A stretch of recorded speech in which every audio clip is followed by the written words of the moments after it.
Quantos aqui já fizeram, já traçaram suas metas, seus planos para 2022?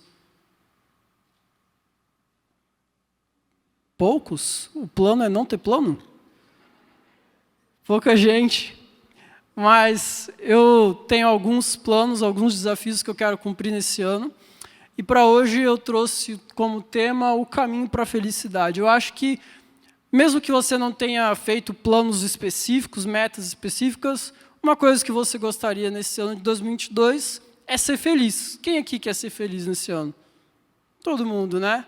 E é muito interessante porque a Bíblia tem um trecho dela muito bonito, que eu gosto muito, é o texto que a gente vai ler hoje, que basicamente Jesus fala qual é o caminho para a felicidade. Eu quero te convidar a abrir sua Bíblia lá em Mateus 5.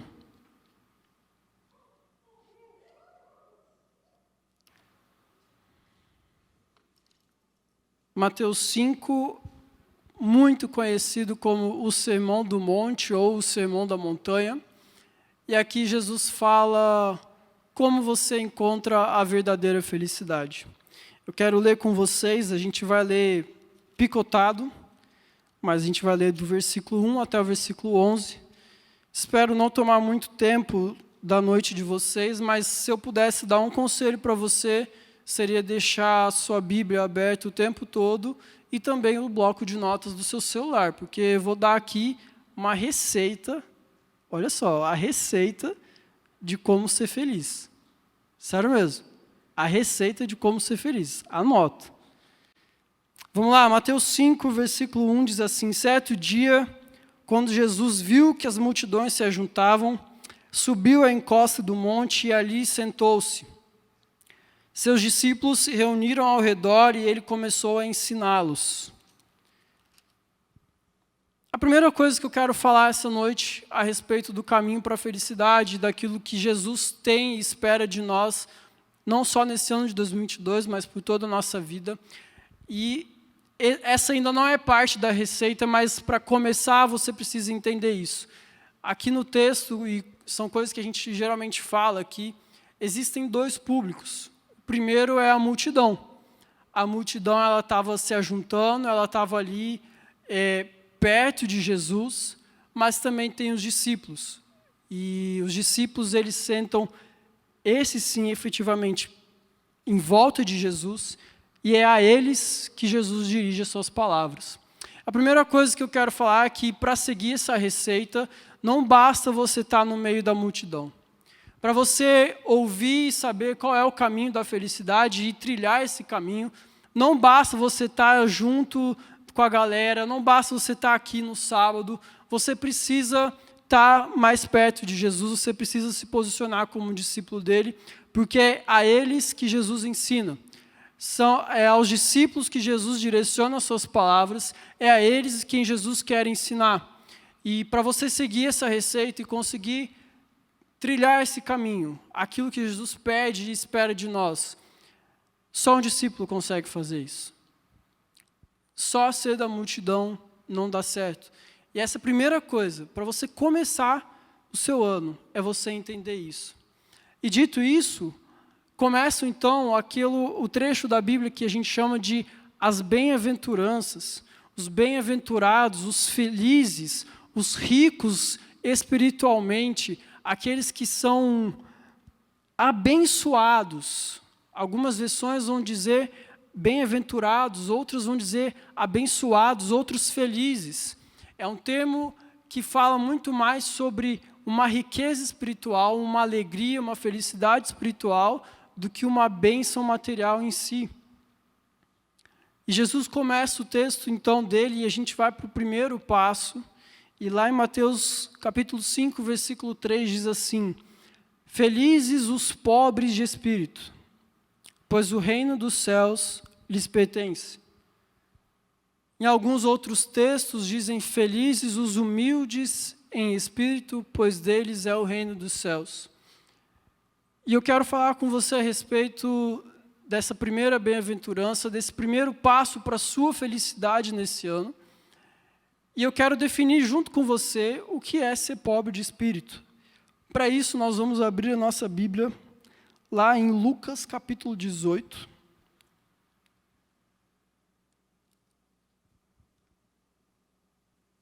Lucas capítulo 18. Se você quiser, eu posso ler daqui, mas eu espero que você anote para depois você meditar e refletir nesse texto.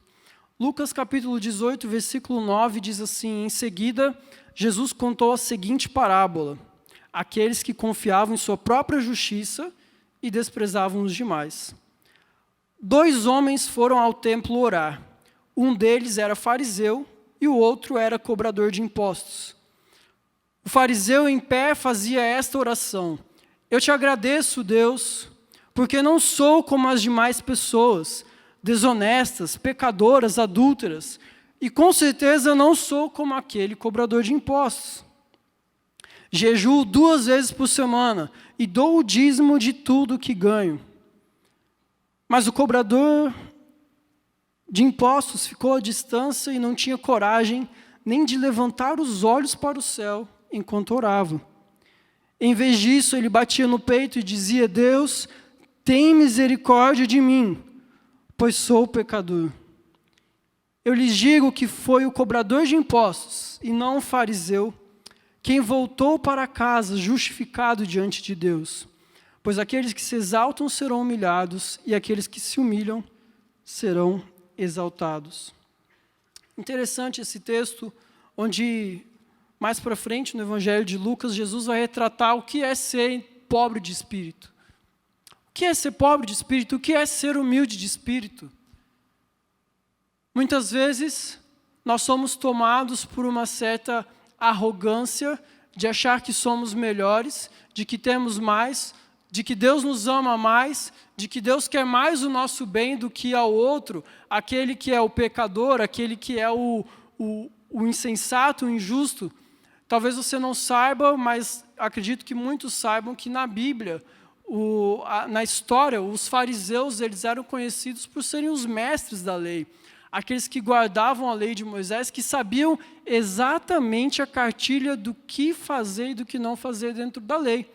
Já os cobradores de impostos, eles eram mal vistos pela sociedade, assim como Zaqueu, ele era aqueles que tinham traído o povo de Israel, o povo de Deus, e agora trabalhavam em prol dos inimigos do povo hebreu.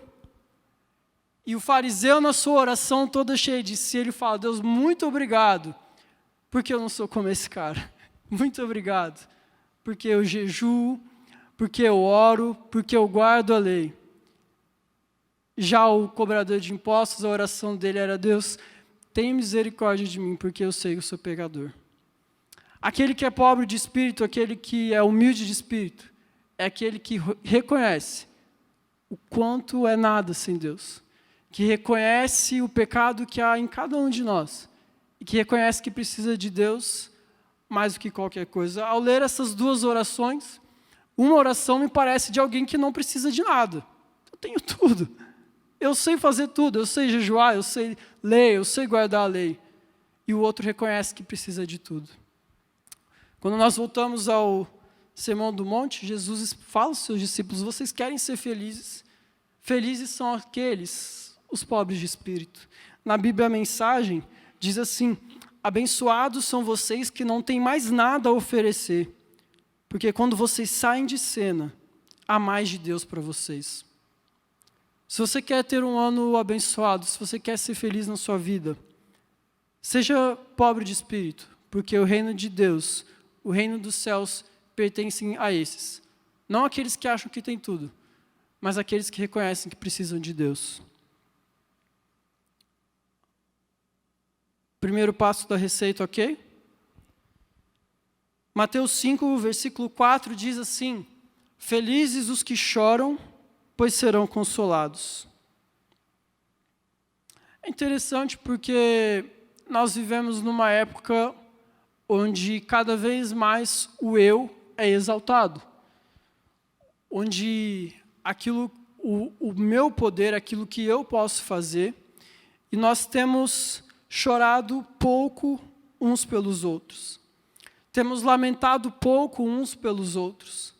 Temos compartilhado pouco a nossa dor uns com os outros, porque o mais importante é aquilo que eu tenho, o mais importante é aquilo que eu ganho, o mais importante é aquilo que eu consigo fazer.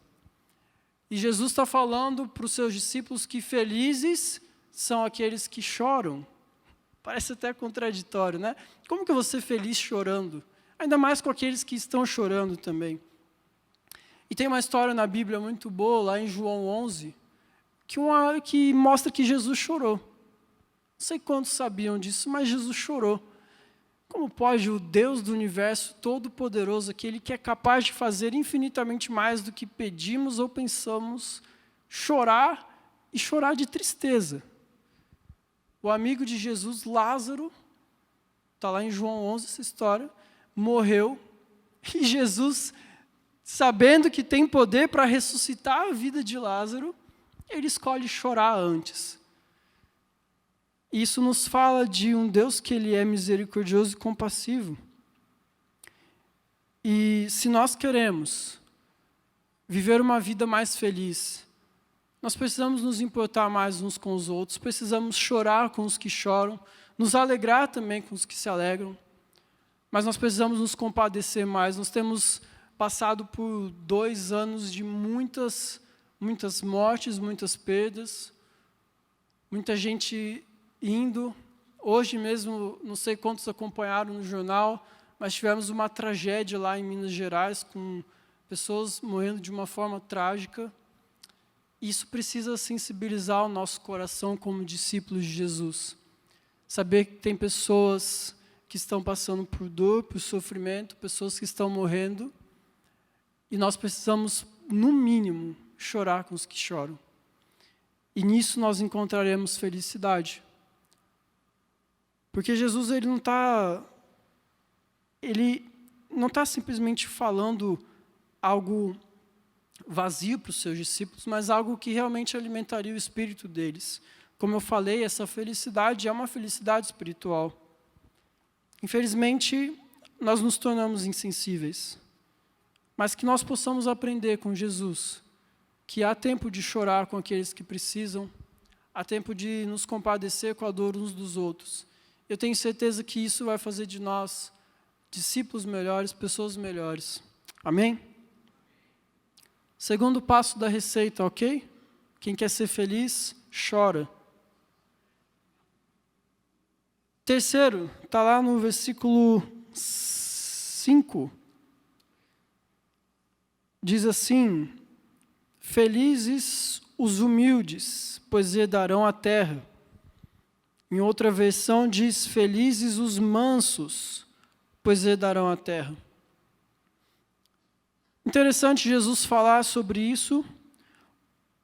Se você estudar um pouco a respeito desse texto, você vai ver que lá em Salmos 37:11, eu vou ler para vocês. Salmos 37:11 diz assim: os humildes possuirão a terra e viverão em paz e prosperidade. Então aqui fala que os humildes ou os mansos herdarão a terra e viverão em paz e prosperidade. É interessante Jesus falar isso para aqueles discípulos e também falar isso para nós hoje. Naquela época, como vocês sabem, o povo ali, o povo judeu, o povo hebreu, estava sofrendo a opressão do Império Romano, eles eram dominados pelo Império Romano. E tudo que eles mais queriam era se ver livres daquela opressão. Tudo que eles queriam, tudo que eles esperavam do Messias, era o Messias que viria e os libertaria daquela opressão, seria o salvador deles e os libertaria do Império Romano. Inclusive, Pedro, ele era o discípulo mais enérgico, ele gostava dessa ideia de uma luta armada contra o Império Romano, e já haviam acontecido lutas um pouco antes, e parecia que tudo que aquele povo não queria era ser manso. E o que eles queriam era ganhar a terra deles, queriam reconquistar a terra deles. E aí Jesus chega para eles e fala: olha, sabe quem que ganha a terra? Sabe quem que herda a terra? Aqueles que não lutam, aqueles que são mansos. Eu fico imaginando a cabeça dos discípulos assim, tipo, cara, que loucura é essa, Jesus? Para ganhar a nossa terra de volta, a gente precisa expulsar esses caras daqui. E Jesus está falando: não, vocês precisam ser mansos. Felizes serão os mansos. E é interessante isso para o nosso tempo, porque a gente vive num tempo onde o que mais tem importado é o quanto mais você pode fazer, o quanto mais você pode ganhar, o quanto mais você pode avançar na sua vida. Eu gosto de falar sobre isso porque até hoje isso me choca, mas o tanto de tempo que os adolescentes passam na escola hoje, comparado ao que era 10 anos atrás, isso me assusta muito. Porque existe uma cobrança muito forte sobre eles, eu como pastor deles me preocupo com isso. Existe uma cobrança muito forte onde você com 16, 17 anos, você já tem que estar com seus próximos 20 anos de vida traçados, planejados, quanto você vai ganhar, quando você vai fazer o seu primeiro milhão, estudando agora com 16 anos o que é o Bitcoin, NFT. As pessoas estão ficando malucas em quanto mais elas podem ganhar. E é interessante porque a versão da Bíblia Mensagem, que é como se fosse quase uma releitura, ela diz assim sobre os mansos que herdarão a terra. Ela diz: felizes são os que se contentam com o que são, nem mais nem menos, pois assim se verão como orgulhosos donos de tudo que não pode ser comprado. Olha que interessante isso. Você se contentar com aquilo que você tem, e você se verá como dono de tudo aquilo que não pode ser comprado. Num mundo onde as pessoas pregam cada vez mais palavras do tipo: você nasceu para grandes coisas, você nasceu para conquistar, você nasceu para tomar posse daquilo que é seu.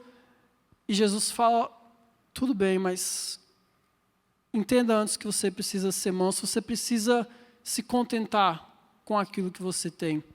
Porque não é errado você querer mais, na verdade você precisa querer mais, crescer e avançar, mas é muito ruim você não ser grato e contente com aquilo que você tem hoje. E é sobre isso que Jesus está falando. Eles queriam tanto ganhar a terra deles de volta, que eles estavam esquecendo de ser gratos pelo que eles tinham naquele momento.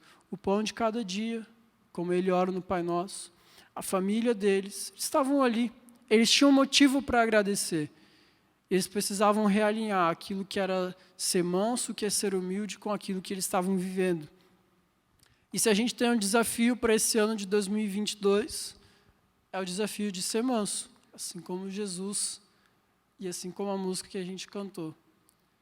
Porque a mansidão fará com que nós herdamos a terra e aquilo que Jesus tem para nós. E é assim que nós receberemos a verdadeira herança que Ele tem. Amém?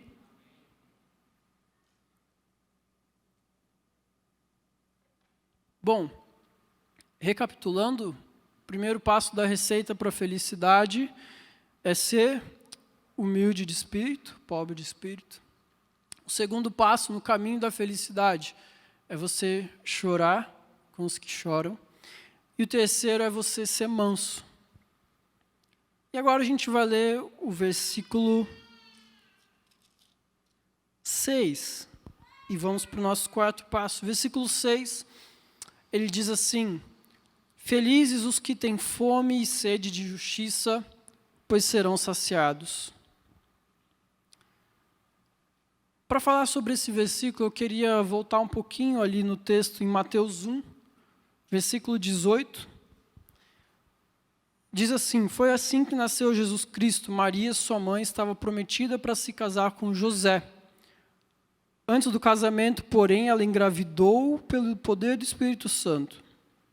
José, seu noivo, era um homem justo e resolveu romper a união em segredo, pois não queria envergonhá-la com uma separação pública. Recentemente, o Yuri, ele pregou sobre o nascimento de Jesus aqui no culto. E é muito interessante essa história, pois o anjo vem e fala com Maria, e agora Maria engravida do Espírito Santo, e o texto fala que José, o noivo dela, para muitos, ele já era o prometido dela em casamento. O noivo de Maria, José, a Bíblia fala que ele era um homem justo. Olha só, José era um homem justo. E a palavra justo, você intitular alguém como justo naquela época, tinha um poder muito, muito forte. Não era qualquer um que era considerado uma pessoa justa. Eram pessoas que realmente viviam uma vida exemplar, de acordo com aquilo que a lei falava e ordenava, que eram considerados justos. E José, ele era considerado um homem justo. E sabe o que é interessante? Que, sendo José um homem justo, o que ele poderia fazer é largar Maria, falar para todo mundo o que aconteceu. Olha, essa mulher aqui, ela engravidou e não é de mim. E, deixar rolar e eu sou justo. A lei diz, ela engravidou e não é de mim, eu posso desfazer esse casamento. Era o que a lei dizia. Mas José, ele era diferenciado. E ele decide, então, largar Maria no calar da noite, deixar ela escondida para talvez não causar tanto rebuliço, porque ele queria preservar a vida dela. Imagino que ele a respeitava muito. Esse é um conceito de justiça interessante, né? Um homem justo que poderia expor a Maria, poderia expor essa mulher perante a lei que ditava aquela sociedade, e ainda assim ele decide não fazer isso, ele decide largá-la de uma forma sutil. E ainda assim estava sendo justo. Mas sabe o que é interessante? Que Jesus aprendeu isso com o Pai dele celestial e com o Pai terreno também. Que o conceito de justiça de Deus ele é um pouco mais elevado que o nosso. Não bastava José largar Maria ali sem que ninguém percebesse. José tinha que assumir aquele filho e aquele casamento. Porque esse era o conceito de justiça de Deus. O conceito de justiça de Deus, ele vai muito além daquilo que nós pensamos, daquilo que nós planejamos para nós mesmos. É engraçado, porque Jesus ele fala para os discípulos dele um pouquinho mais para frente, no próprio Sermão do Monte, que se a justiça deles não excedesse a dos fariseus, eles seriam tão pecadores quanto eles. E o texto fala que felizes são aqueles que têm fome e sede de justiça. Fome e sede de justiça, pois esses serão saciados. Sabe o que é interessante? Porque nós estamos preparados para viver esse tipo de justiça? A justiça de Deus que excede aquilo que nós pensamos, que vai além do que pode e o que não pode, porque o que José estava fazendo, ele poderia fazer, mas o conceito de justiça de Deus, ele vai muito além daquilo que pode ou não pode, daquilo que se deve ou não se deve fazer, é outro patamar. Tipo o Flamengo de 2019. É outro patamar. E Jesus fala para os seus discípulos que é isso que ele quer deles. Se vocês querem se sentir saciados com as desordens que acontecem nesse nosso mundo, vocês precisam estar dispostos a ir um pouquinho mais além.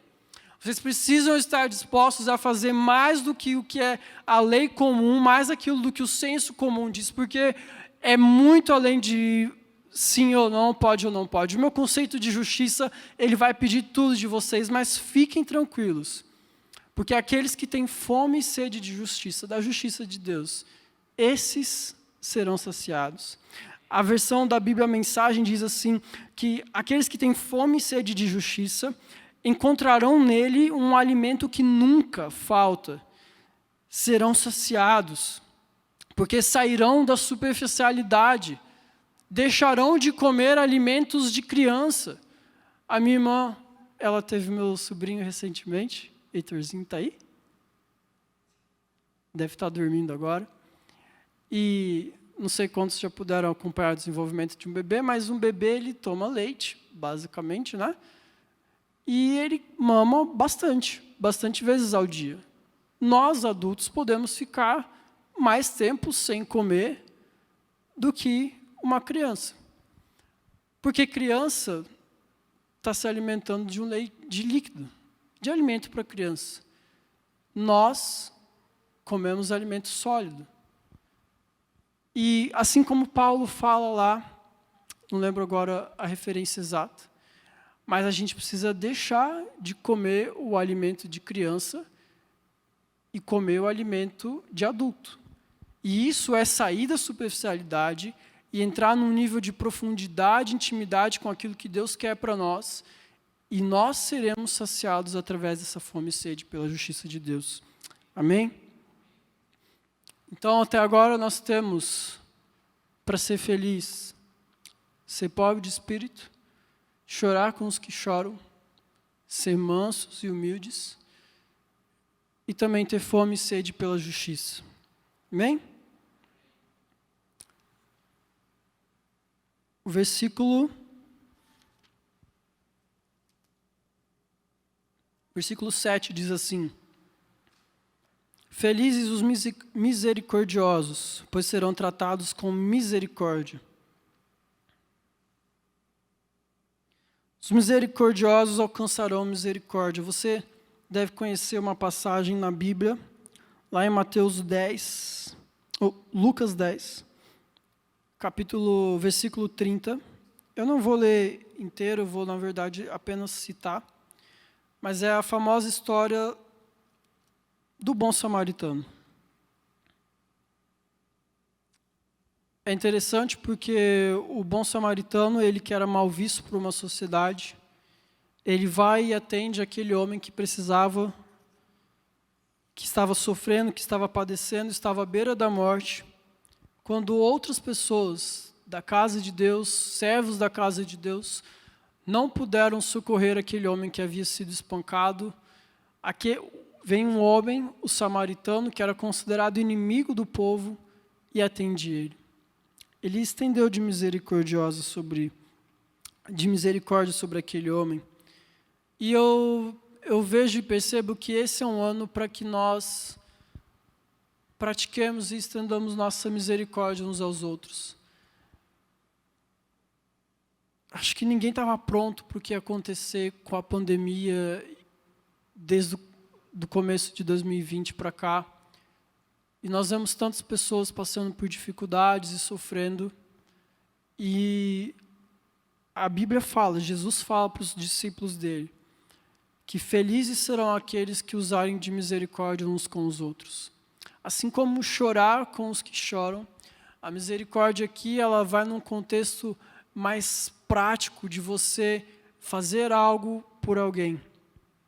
Tem uma outra passagem na Bíblia também, lá em Mateus 18, que é uma parábola de Jesus sobre o devedor incompassivo, onde o homem ele é perdoado de suas dívidas, mas não tem capacidade para perdoar aqueles que o deviam. E Jesus fala na oração dele também sobre isso. Eu vejo que esse é um ano para que nós possamos exercer mais na prática coisas que Jesus tem nos ordenado há mais de 2000 anos. Sei que para muita gente foram esses 2 últimos anos que passaram, de reviravoltas na vida, coisas que você não esperava. Teve muita gente que teve que se resolver internamente e está tudo bem, está tudo certo com isso. Mas chegou a hora da gente olhar um pouquinho mais para os outros e estender misericórdia àqueles que precisam. Essa receita é simples, eu não vou gastar muito tempo nela, mas que vocês lembrem que felizes são aqueles que são misericordiosos, pois serão tratados com misericórdia também. Nós já passamos da metade e estamos dentro do tempo ainda. Eu vou ler o próximo versículo, o versículo 8 de Mateus 5, diz assim: Felizes os que têm coração puro, ou puros de coração, pois verão a Deus. Interessante, nós cantamos aqui que o Senhor é santo, que nós queremos o ver, mas para ver a Deus nós precisamos ter um coração puro. E um coração puro, meus irmãos, ele não diz apenas sobre uma vida sem pecado. Nós precisamos fugir do pecado, como cantamos aqui, que Deus tire o nosso prazer pelo pecado, a vontade de pecar, e nós precisamos disso para ter um coração puro. Mas ter um coração puro, ele vai um pouco além, vai em organizar as suas emoções, em limpar aquilo na sua vida que tem te impedido de ver a Deus. Talvez existam coisas dentro de você que talvez nem sejam consideradas pecado ou que não te fazem pecar, mas que você sabe que tem te impedido de ver a Deus mais claramente. A versão da Bíblia Mensagem diz assim: felizes são aqueles que puseram em ordem o interior de vocês, pois assim poderão ver a Deus no mundo exterior. E quando o texto fala os puros de coração, você sabe que o nosso coração ele é um órgão que bate, ele não tem sentimento. É uma palavra que a gente usa para expressar, eu penso com o coração ou com a razão? Mas o coração não pensa. Mas ele está falando aqui a respeito das nossas emoções, daquilo que sentimos e pensamos, e que nós precisamos organizar isso dentro de nós mesmos, para que a gente possa ver a Deus. Tem um versículo que eu gosto muito, que está lá em 2 Coríntios, capítulo 5, versículo 17, que diz assim, que agora nós não vemos mais de acordo com os olhos humanos, mas vemos com os olhos de Deus. E a continuação você deve conhecer, é aquela que fala, aqueles que estão em Cristo, nova criatura são, eis que todas as coisas passaram e tudo se fez novo. É interessante porque você só consegue enxergar coisas novas, você só consegue enxergar a nova criatura e Deus uns nos outros, a partir do momento que você usa os olhos do Espírito. E no Espírito não tem confusão, no Espírito não tem sujeira, no Espírito tem clareza, tem direcionamento e tem pureza. Meu desafio, o desafio, na verdade, de Jesus para nós nesse ano de 2022, é que nós possamos nos organizar o nosso interior, fugir do pecado, mas também organizar nossas emoções, nossos sentimentos. Talvez tenham coisas dentro de você que precisam ser melhor resolvidas com outras pessoas, ou até com você mesmo, sentimentos que têm te feito mal, que têm te impedido de buscar e de ver a Deus nesse mundo, de ver a Deus nas pessoas, de ver a Deus nas coisas. E eu quero contar uma história bem rapidinho, que eu lembro de uma vez que eu estava num retiro, e a gente estava, acho que foi 2013 isso, 2009. A gente estava adorando a Deus dentro da capela e estava louvando sim, e eu sentia que eu não estava na mesma pegada, assim, na mesma vibe que todo mundo. Aí eu falei, vou lá para fora. Eu já era líder de célula nessa época. E eu fui lá para fora, eu lembro que eu sentei do lado do Gabriel Kling, meu amigo, e eu olhei para cima, assim, e o céu estava limpo, que dava para ver todas as estrelas. As luzes do lugar, no meio do mato, estava tudo apagado e só tinha a luz da lua praticamente iluminando a gente ali. E eu olhei para cima e comecei a chorar e entrei na vibe, vamos assim dizer. Mas a verdade é que eu consegui limpar coisas que me impediam de ver a Deus. O céu limpo, não tinha mais o teto da capela me impedindo. Eu olhei para cima e olhei e falei, Deus está aqui, e a presença dele se manifesta nesse lugar de várias formas. E eu acho que isso é um desafio para nós, começarmos a ver Deus onde ele quer ser encontrado. E para isso a gente precisa purificar nossas emoções, purificar os nossos olhos e ver a Deus. Amém? Eu estou quase acabando. Eu vou ler o versículo 9 agora, que é o nosso 7º passo. Ele diz assim, felizes os que promovem a paz, ou felizes os pacificadores, pois serão chamados filhos de Deus.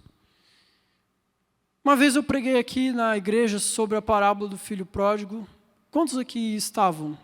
Acho que foi em 2019, talvez. Tem muita gente. Mas a parábola do filho pródigo é uma história muito interessante que Jesus nos conta. E ela fala a respeito de um pai que tinha 2 filhos, um mais novo e um mais velho. O mais novo decide abandonar seu pai, pegar a herança, aquilo que lhe pertencia, ir embora e gastar tudo que ele tinha. E depois que ele gastou tudo, a vida dele entrou em causa, ele decide voltar para a casa do pai, então o irmão mais velho dele fica revoltado em como aquele pai o recebe daquele jeito. E eu falei que essa história ela representava muito bem esse versículo, porque a verdadeira missão do filho mais velho era ter sido o que faz a reconciliação entre o pai e o filho mais jovem. E essa é a missão de Deus para nós como discípulos, e Jesus estava falando para os discípulos dele, vocês precisam ser pacificadores, pessoas que promovam a paz, pessoas que promovam a reconciliação entre filhos e o pai, Deus. Se tem uma coisa que eu acredito muito é que essa missão é da igreja, essa missão é dos discípulos, que nós precisamos cumprir isso com mais seriedade. Porque assim como a oração lá do fariseu, que não era pobre de espírito, a tendência muitas vezes do irmão mais velho que fica revoltado em ver Deus perdoando pecados. Fica revoltado em ver Deus perdoando pessoas que aos nossos olhos, aos olhos daqueles que não são puros de coração, não mereciam esse perdão. Mas que para 2022, para que a gente seja realmente feliz, a gente busque ser os pacificadores. Pessoas que promovem a paz, a reconciliação entre os filhos perdidos e Deus o Pai. Amém? Todo esse texto e todo esse estudo aqui, eu vi bastante coisa, estudei e fiz com os adolescentes no ano passado.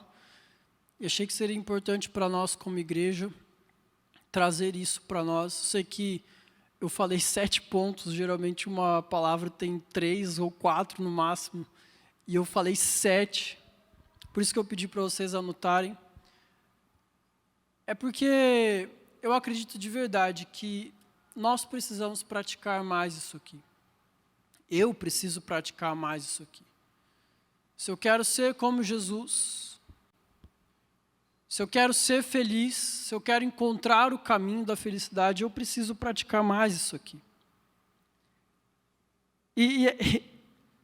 E agora vem a parte mais interessante, porque o texto lá no versículo 10 diz assim: felizes os perseguidos por causa da justiça, pois o reino dos céus lhes pertence.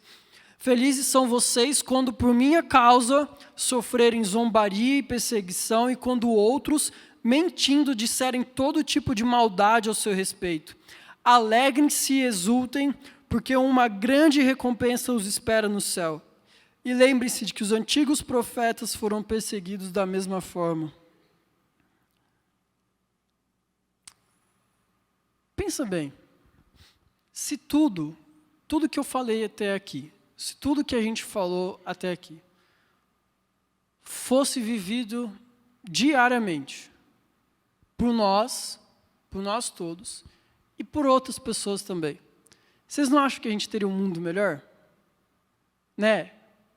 Puxa vida, um mundo onde você se importa mais com outros, você chora mais, um mundo com menos ambição, um mundo com mais compadecimento, com mais paz, um mundo com pessoas mais humildes. Cara, isso não é um mundo melhor? É ou não é? Mesmo se não houvesse religião, se não houvesse Jesus, se não houvesse a igreja, se o mundo vivesse isso aqui, não seria muito melhor do que o que a gente vive hoje? E Jesus, ele, para finalizar todo esse caminho de felicidade, ele fala assim: olha, felizes são vocês, quando por causa disso tudo que eu acabei de os ensinar a fazer, vocês forem perseguidos, vocês forem caluniados, vocês forem zombados, felizes vocês serão quando isso acontecer. E isso eu imagino a cabeça dos discípulos, porque acontece comigo. Cara, como assim? Como assim? Eu estou fazendo tudo não só para buscar a felicidade, mas a minha felicidade vai fazer do mundo um lugar melhor, e Jesus está falando que eu vou ser perseguido por causa disso, como alguém poderia me perseguir por simplesmente querer fazer o bem? Mas eu começo a me lembrar que a Bíblia fala que apenas boas obras não são suficientes, nem para mudar o mundo e nem para salvar a vida de alguém. Porque só quem muda e salva uma vida é o próprio Jesus. Porque enquanto todo esse caminho for apenas sobre nós mesmos, sobre a nossa própria felicidade, ele só vai fazer sentido para a gente e não para os outros. E a gente não vive para nós mesmos mais. Porque enquanto isso for apenas sobre nós, nunca vai ser o suficiente. Se você trilhar todo esse caminho pensando só em como ser feliz vai te fazer bem, você nunca vai ser feliz de verdade. Porque a verdadeira felicidade não está em nós, está em Jesus. E sabe o que é interessante? Porque na versão da Bíblia Mensagem, ele fala que ainda que eles não gostem disso tudo, eu gosto. Eu gosto. Eu, Jesus, eu gosto. E sabe por que Jesus fala isso? Que mesmo que se nós vivamos essa vida de felicidade, sendo pobres de espírito, chorando com os que choram, sendo mansos, tendo fome e sede de justiça, buscando misericórdia, buscando a pureza do nosso coração, ele fala tudo isso, fala, só vai ser suficiente quando vocês buscarem tudo isso em mim. Porque aquilo que eu ofereço para vocês, e essa felicidade que eu ofereço para vocês, é aquilo que eu sou. Se tem alguém que é humilde, é o próprio Cristo. Que não usurpou ser igual a Deus, mas antes abriu mão de si mesmo e morreu numa cruz, humilhado, para que eu e você tivéssemos vida. Manso, manso, manso. Imagino Jesus andando com aqueles discípulos que pisavam na bola o tempo inteiro. E ele ainda vinha e abraçava e falava, não, vem cá. Não é assim. Curando pessoas que eram marginalizadas, que eram excluídas pela sociedade, pessoas que eram consideradas como aqueles que não sabiam orar, e graças a Deus que eu não sou como elas. Jesus ia lá, oferecia misericórdia, estendia sobre elas, porque é isso que Ele é. E eu quero te dizer que a vida como discípulo de Jesus, o caminho em busca da felicidade é algo que, como eu falei, eu quero muito ser feliz, muito. Mas eu sei que não vai ser fácil. E eu já estou te avisando que buscar a felicidade de acordo com aquilo que Deus considera a felicidade não vai ser fácil para você, não vai ser. Porque nós somos dominados. A nossa era é dominada pelo egoísmo, pela vontade de ter mais para si mesmo, de viver para si mesmo. E isso leva a gente a odiar esse estilo de vida. As pessoas odeiam esse estilo de vida. Por mais que elas não falem, elas odeiam pessoas assim.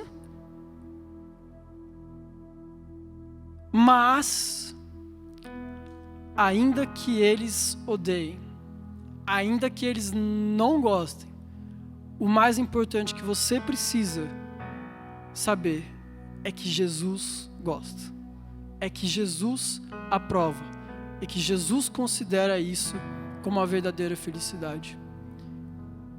Para esse ano de 2022, quero te encorajar a pôr em prática o Sermão do Monte, a procurar a sua felicidade custe o que custar, mas dentro do que Jesus gosta e do que Jesus considera como felicidade.